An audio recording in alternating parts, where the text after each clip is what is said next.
Sa ngalan ng Ama at ng Anak at ng Espiritu Santo. Panginoon, isugo mo ang iyong espiritu at pagpanibaguhin mo ang muka ng aming mundo. Ang mabuting balita sa araw na ito ay mula kay San Lucas, Kapitulo 4, versikulo 24 hanggang 30. At ang ebanghelyong ito ay naganap noong si Jesucristo ay nagbalik sa kanyang bayang Nazaret at doon ay ipinahayag niya na siya ang Mesiyas sapagkat binasa niya ang mga talata mula sa aklat ni Propeta Isaias. Nagpahayag siya ng maraming karunungan at sinabi niya na ang kasulatang sinasabi ni Propeta Isaias patungkol sa Mesiya ay nagaganap ngayon. Ang ibig sabihin, ipinapakilala niya na siya ang darating na tagapagligtas. Ang mga tao sa Nazaret ay hindi siya matanggap. Sabi nila na kilala natin ito.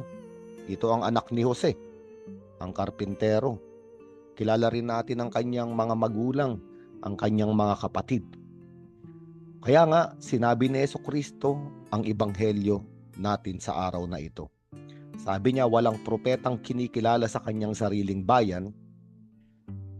Ngunit sinasabi ko sa inyo, maraming byuda sa Israel noong panahon ni Elias nang hindi umulan sa loob ng 3 kalahating taon at nagkaroon ng taggutom sa buong lupain.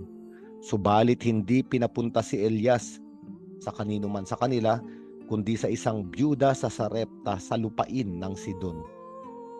At idinagdag pa ni Jesus sa dinami-dami ng mga mayketong sa Israel nung panahon ni Eliseo, wala ni isang mang pinagaling at nilinis maliban kay Naaman na isang taga-Syria. At ang ebanghelyong ito ay patungkol sa mga taong ayaw tanggapin at kilalanin na si Jesus ay ang regalong tagapagligtas ng Diyos. Kaya nga ang kanyang mga halimbawa patungkol sa byuda sa Sarepta at si Naaman na hindi naman isang Israelita ang tumanggap ng regalo ng mga propeta sapagkat ayaw tanggapin ng bayang Israel ang alay na ito ng Diyos, kaya ibinigay sa iba. At itong ebanghelyong ito ay para sa atin ngayon sapagkat napakaraming regalo na nais ipagkaloob sa atin ng Diyos sa pamamagitan ng mga propeta. Sino ba ang mga propeta?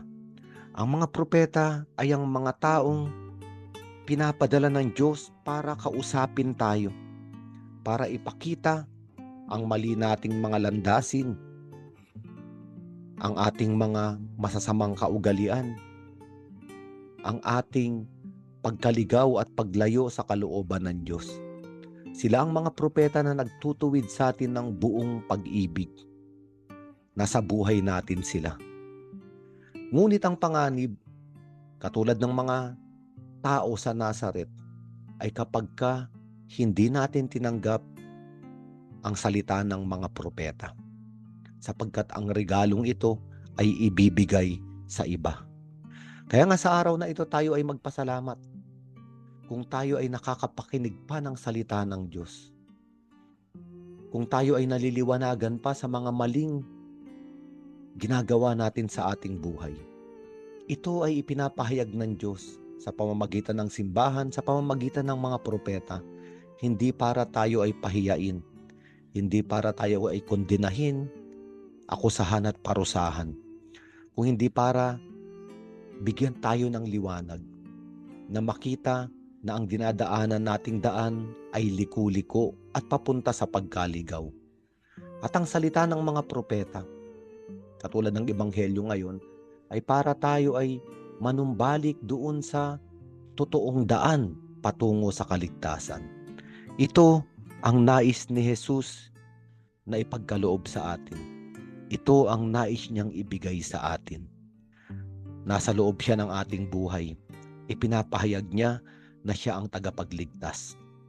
At paulit-ulit, araw-araw, tayo ay kanyang tinatawagan na manampalataya sa kanya at tanggapin ang biyaya ng pagliligtas mula sa kalangitan sa pamamagitan ng mga propeta na nasa loob ng ating simbahan. Sa ngalan ng Ama at ng Anak at ng Espiritu Santo.